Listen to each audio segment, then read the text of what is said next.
So ticking off goals and achieving a bigger and better project is still part of our DNA, but where our heart and our passion is still luxury houses. And sometimes we get shown a site that is very hard to unsee.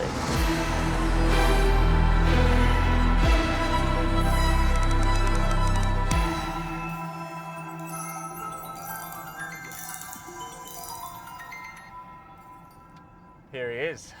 Yo. So what do you think? Because we're going to have to move pretty quick. Like, we can't sort of take much more time. So yeah, need to see what you think and then decide what we want to do. But what's in your head? What are you thinking? Yeah, I'm definitely on the fence. It's just a huge acquisition and got lots going on. So just, yeah, not sure if it's the right thing to do, but I'm happy to look at it if you like it so much. I'm just gonna walk the block and try and get my head around it, because yeah, we'll have a look today and we got to make a call by when. I know there's a few other people, interested parties, that are going for it like pretty aggressively, so I think if we like it, we probably need to put an offer in today and try and get it locked down. I think we need to sort of agree a price and get something in front of him just to try and put us in the best position, because yeah, if we sit around for another week, I reckon it'll be gone and we'll probably regret it for the rest of our lives if we miss out on it. So you'll understand when you get there. Will be good to see what you actually think once you walk the site, and yeah, hopefully we can make something happen. Yeah, we don't agree a lot of the time on the site acquisition side. When you, I guess, acquire a development site, it's a long process. It's like a 3-year process from start to finish. So yeah, most of the time we're aligned, but there's definitely times where we just can't see eye to eye and yeah, won't submit an offer because yeah, I just can't get my head around it. And it can be frustrating that we can't agree, because if there's a site there good to go that we could purchase and we both don't agree, you just can't do it, because we don't want to be arguing for the next 3 years about a site that did or didn't work. It's normally Robert finds something and then he comes to Andrew and presents it to Andrew, and Andrew says, that'll never work. Nah, we're not doing that. And so for this to come from Andrew to Robert, and then Robert sitting back and saying, well, should we do this? This is not atypical. So this is obviously, it's very special.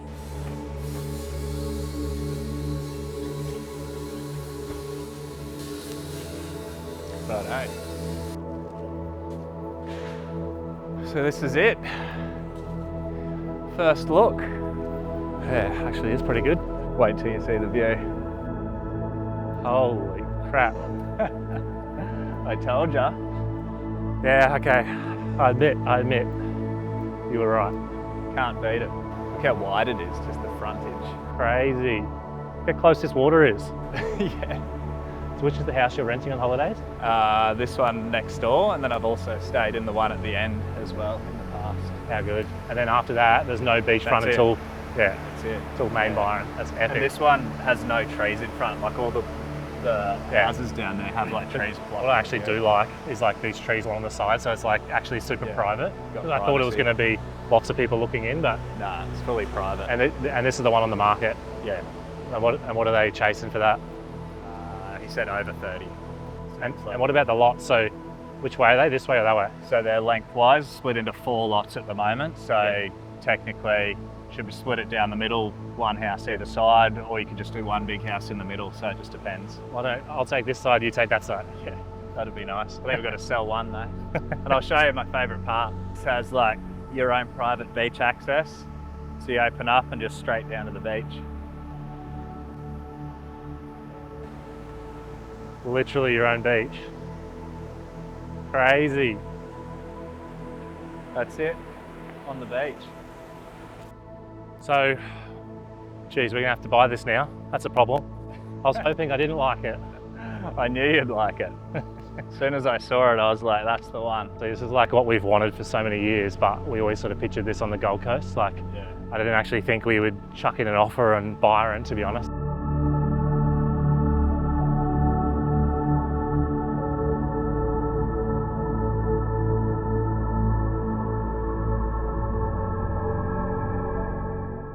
Honestly, I think it's the best block I've ever seen. Just you can't replicate it. This frontage, like the 40-metre frontage, is just so unique. So, what are we going to offer? Well, I know they want low 20s, but they are pretty keen for like a quick settlement. So obviously we'll try and get favourable terms and push that out. So we might need to pay a bit more than what they're asking to try and get sort of that 2 to 3 year settlement. If they want that short settlement, it's like a no deal for me. Like it has to be long. I want to get the plans and approvals drafted, approved, use all local consultants. So you're all keen now? You weren't keen half an hour ago. Well, let's see how the offer goes. Well, at least we both agree. Yeah, so Waterlily, it turns out I was right with the site. I knew I would be in my heart. I just loved it from the moment I stepped foot on the site. Rob took a bit of convincing, but now he's on board. It's definitely a risky purchase. It was actually the most expensive house site we've ever bought by quite a long way. So big risk, big reward, but we're very confident in it. One thing we were banking on when we did purchase Border Street was the house next door was actually on the market and they were chasing something in the 30s millions for, which is obviously a massive number for a single dwelling home. Shortly after we did purchase Border Street, it actually transacted.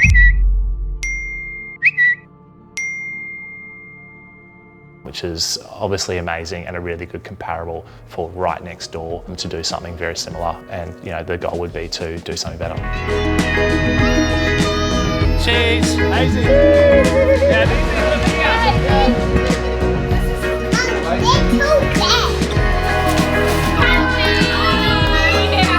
Yeah, easy, what do you think? Come on.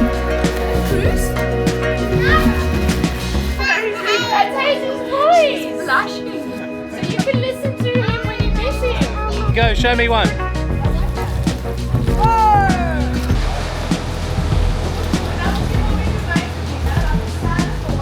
Yes, victory.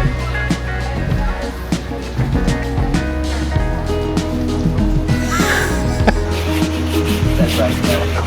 Yeah.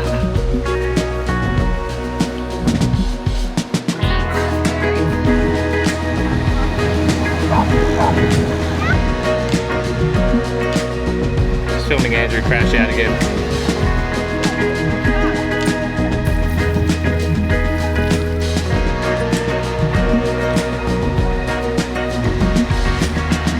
Sweet home. So we're dropping everything to quickly run to Byron Bay. It's our last chance to look at the house next door to Waterlily that just sold. We want to look at the inside of it to get a good feeling of how it's designed and how we can better it next door. So the Waterlily block is 2,000 square metres. We don't think you need to do one residence on that. We think there's ample space to do two. And as a family, we want to retain one. That's been a goal of ours for a long time, and this particular project allows us to do that. Yeah, so I feel sorry for the designers because it's very close to home, so we're going to be very fussy, but there's heaps of rules in Byron, so it's probably going to be one of our hardest designs to date, even though the houses are low set. Look, today, understanding outlook from the site, understanding how we can position the pods of this house to face north, bring light into the rooms, and retain privacy for the residents as well. It's probably a key thing for these sites.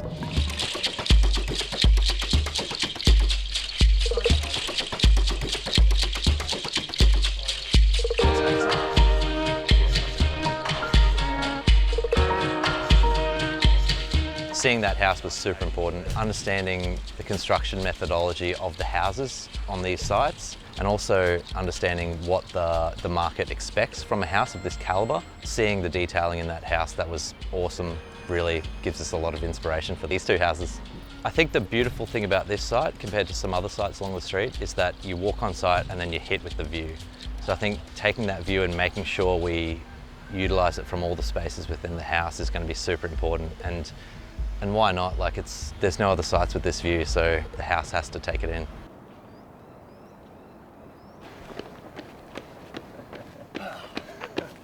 Pretty buggered. So the team just started designing Waterlily a couple of weeks ago. So we've got our first design meeting later this week, in a couple of days. I keep trying to sneak a look through the computers, but they keep hiding their computers from me. They don't want me to interfere. So I've sent a few little snippets. So I saw a little sneak peek of our house, and like the floor plan looked like it had like a swimming pool in the middle, and I'm optimistic it's going to be really good. yeah. helps when the biggest acquisition in Australian history turned a few people into billionaires overnight. So Yeah, and bought next door. So that's definitely, that was a risk we took. I think 33.5 million is not very much to those guys. So we just need to find a buyer like that and happy days. Yeah, exactly. So the design team at GRAYA has been working on Waterlily for quite a while. We've had quite a few design presentations to date, and what they've done has just blown us away. Like, these are going to be two of the most special houses you'll ever see. So working with Rob and Andrew on Waterlily has been a pretty seamless process, I would say.